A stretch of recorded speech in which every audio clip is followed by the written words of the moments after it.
So I'm here with. Amber Saint. Nice to meet you, Amber. Nice to meet you too. How old are you? I'm 26. So where are you from originally? I'm originally from Newfoundland. Did you grow up there? I moved here when I was 5 or 6. Do you have any memories of being back in Newfoundland? Just like going to kindergarten. That's about it. So what brought you to Edmonton or Alberta? After Newfoundland, we moved to Brooks. Because my dad worked there, and then that's where I started using drugs and stuff and whatever. And then after that, I moved here about 4 years ago. So how was your childhood growing up in Brooks? Rough. I was not a good kid. I was rebellious, into drugs, partying, doing anything and everything I wanted to, not listening to my parents, in jail, treatment, whatever. So there's a party scene in Brooks? I guess so, yeah. If there's a party scene wherever you want to make one. That's true. How was going to school there? I had a baby when I was 15, so I did outreach schooling. I tried really hard to graduate. I didn't. But I still raised my baby and went to school and did all that. I got a job when he was 6 weeks old, and then it was really hard to raising a kid by myself and going to school and doing all that shit, especially when you're only 15, like that's tough shit. And then I had my daughter when I turned 19, and I started drinking really heavily. And then after that, I drank really heavy in Brooks, and then when I moved here, it got way worse. And then I started smoking meth. So what brought you to Edmonton? Well, my whole family moved here a few years before I did. So after me and my daughter's dad split up, I just kind of wanted to be with my family again. So I wasn't alone, and yeah. I did really well before, like, I used to actually be somebody, not like this, but I guess shit changes. Life has plans for people. Do you have any siblings? I have a little brother. Are you in contact with them? No. Do you still see your daughter? Yes. I FaceTime her. She lives in Brooks. Both my kids live in Brooks with their dads. Oh, you have 2 kids? Yeah. Yeah, both of them live with their dads in Brooks. I see them when they come here. I FaceTime them. I talk to them. They have their own iPads and stuff, so it's not like I don't see them, but I do get to. So what led you to trying drugs?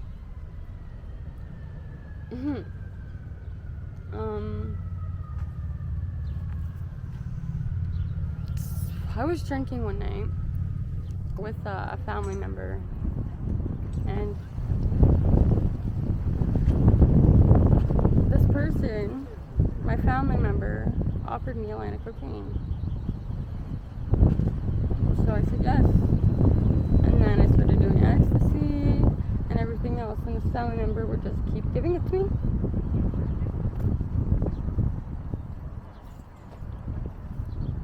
And I was literally like 13 years old. How long did that go on for? Until I probably got pregnant with my son, and then it stopped because I was obviously pregnant, so. And then I moved, yeah. That was not, like, I don't know who does that to their younger people. That's really fucked up to me. It ruined my life.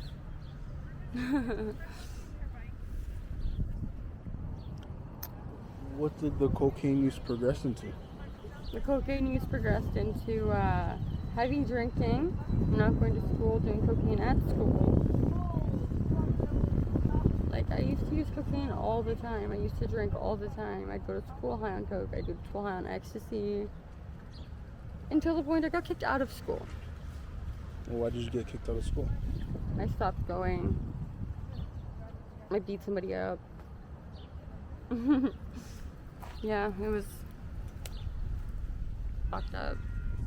Like, nobody should have to live like that as a child. People shouldn't do shit like that as kids. Like, drugs are not cool. They're not fun. They're not all fun and games. They ruin your life. Like, people deserve better than this. Are you currently homeless? Kind of, yeah. Yeah. And how is it being homeless on the streets of Edmonton? Shitty. And I'm alone too, so.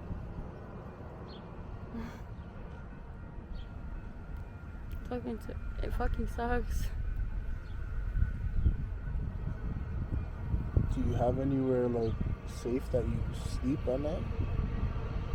I try friends' houses and stuff, but I don't know many people here. Like, you know, like, I don't know very many people here. Like, I meet people out and about, but like, I don't get to know them. I have trust issues and stuff, so like, I don't just want to go stay at random people's houses, you know? Like, that's not what I don't do that.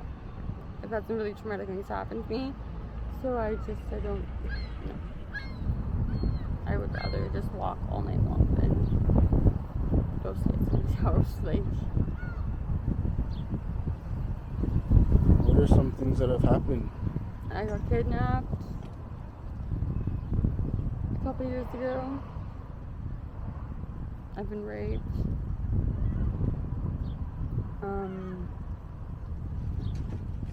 Abused. Used. Literally brought down to nothing. Now I have to build myself back up, I guess. I was just sober for a month. How did you do that? I just went to my grandparents' house and I just had enough, and then I got sober, and then some things happened, family things, and yeah, I had to leave, so I just said fuck it. I went back to what I know. Do you think you'd be able to go back if you... No. There's no options of going back. Is there any other family that might be able to help you? No, my whole family is like, they're a team. They're like a whole wall of war. It's like the Great Wall of China. I can't get past that.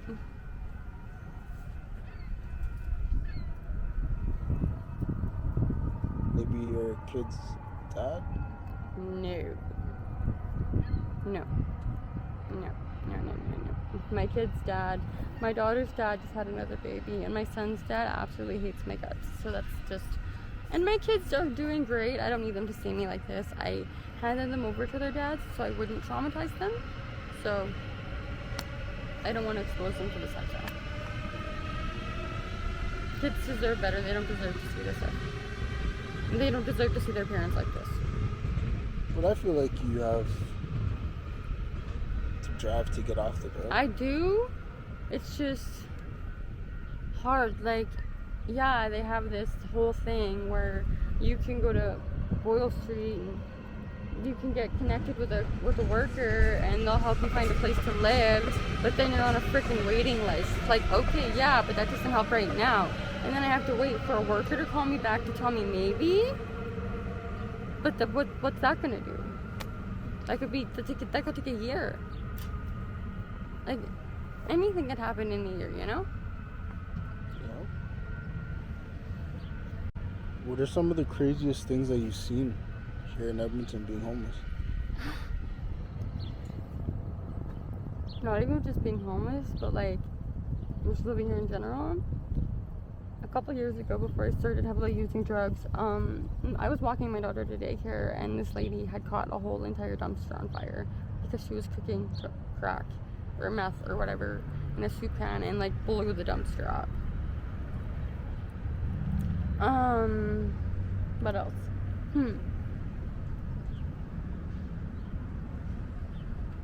Probably people just fighting in the streets, like people just, it's just fucked up here. It's literally crazy. This whole city has gone to shit. It's gone to fucking shit. There's nothing nice about Edmonton. I don't think. There's nothing nice about Edmonton. Would you go back to Brooks? No. There's nothing there and it smells like shit.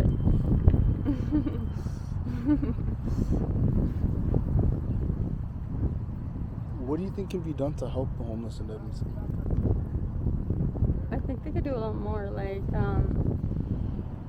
instead of tearing down all these buildings, they could fix them up and, you know, let people stay there.